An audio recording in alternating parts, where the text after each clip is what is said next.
Good morning, everyone. Pete Pardo here from Sea of Tranquility. Welcome to another edition of Favorite Albums Through the Decades, the show here in May that we're doing almost every day. Not quite every day, but probably 85 to 90% of the days in this month we will be having one of these shows. This is where we take a look at a band who have or has been around for a while, have released albums in 2 or more decades. We're looking at 3 or more. Realistically, that's what we're looking for. And what we're going to do is we're going to pick myself, maybe a guest, but most importantly you guys in the comments section are going to be picking your favorite album that this particular band released in each of the decades where they had album releases, right? So today, I'm kind of giving it away. Today we're doing Grandfunk Railroad. I love Grand Funk. There's people that love them. There's people that don't particularly care for them. Whatever. I think they're a great band. They're a fun band. I love the early heavy stuff. I like the kind of more poppy, funky mid-period stuff. And then they kind of ended with a couple pretty decent albums. And then, they've just been a touring band in various incarnations, without Mark Farner for many, many years. In fact, probably a hell of a lot longer than they were actually a regular touring and recording band, right? It's amazing how long Grand Funk has persevered for without releasing any studio albums. I mean, What's Funk was 1983. It's like a million years ago. So anyway, we're going to take a look at my favorite albums. One from the 60s, one from the 70s, one from the 80s. So we're going to start off with the 60s. Kind of a no-brainer for me. And no, I'm not going to pick the On Time album. I'm actually going to pick their second album, Grand Funk, or otherwise known as the Red Album. Pretty cool album. A lot of great songs. It's slightly bluesy, slightly garagey, pretty heavy in spots. Got This Thing on the Move is the big barn burner of a track that kicks things off. Love it.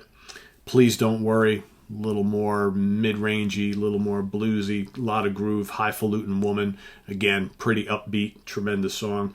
Mr. Limousine Driver, kind of slower, kind of bluesy, rhythms in the pocket. Good song. Then you got In Need. Awesome kick-ass song. Absolutely love In Need. It's up-tempo. It's got some great Mark Farner guitar licks. Absolutely dig that song quite a bit. Then you got the little mellower Winter in My Soul. And then the final 2 tracks that kind of save the best for last here.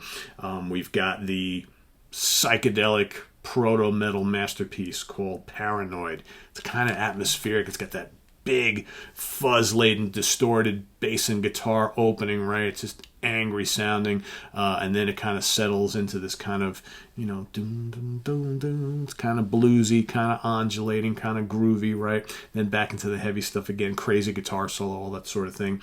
And then of course you've got the cover of the Animals. I think actually Grand Funk's version became more popular than the Animals original for Inside Looking Out, which is just a really great song with a lot of great guitar licks. It's lengthy, live, opens it up for some jamming and what have you, a little call and response from the crowd, that sort of thing.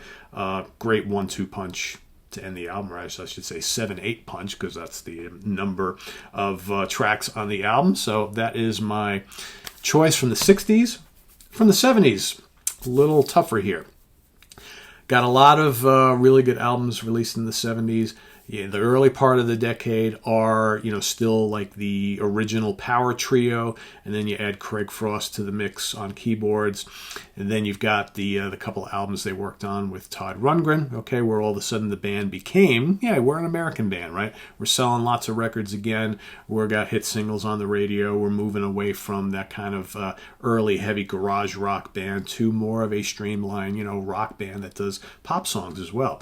You got We're an American Band and Shining On, All the Girls in the World Beware, Born to Die, and then they work with Frank Zappa later in the decade for good singing, good playing. But what I'm going to pick are none of those. I'm going to pick from 1971. If it's not my favorite Grand Funk album, it's my number 2. It is E Pluribus Funk from 1971. Dig this album a lot. This is a pretty upbeat album. It's heavy in spots. Thunderous grooves on here. You got foot stomping music. That's like one of the greatest party songs ever. That should have been an enormous hit for the band. Love the Hammond organ from Mark, and then he walks away from the organ and plays this blistering guitar solo. But Don Brewer's awesome drumming on that too. You got Mel on the thunderous bass. People Let's Stop the War is a kicking driving song with a great wah-wah guitar riff from Mark. You got Upsetter, good anthemic rock song. I Come Tumbling is another kind of bluesy barn burner of a track. It's got some great guitar licks. All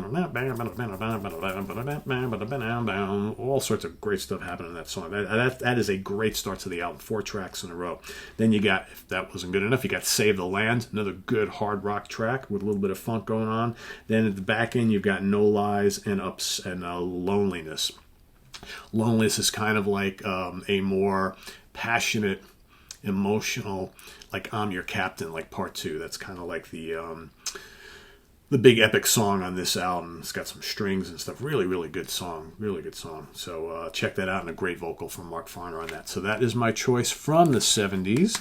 And from the 80s, only 2 albums in the 80s. So we've got, Grand Funk Lives, or Lives, however, and then What's Funk from 83. So I'm going to go with the first one from the decade, 1981's Grand Funk Lives or Lives.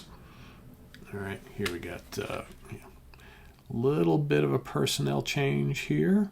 All right, got a new bass player. I don't even remember what his name was. Hold on, let's see if I can find that for you. Don stepped away from the band on this album.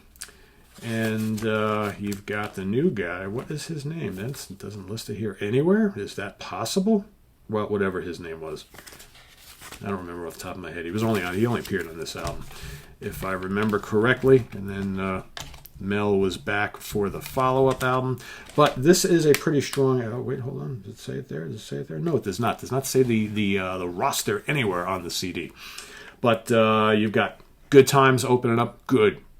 Early 80s hard rocker from the band. Then you got Queen Bee, which is another really good up-tempo catchy rock song that they was in the heavy metal animated film soundtrack. It's also played in the film.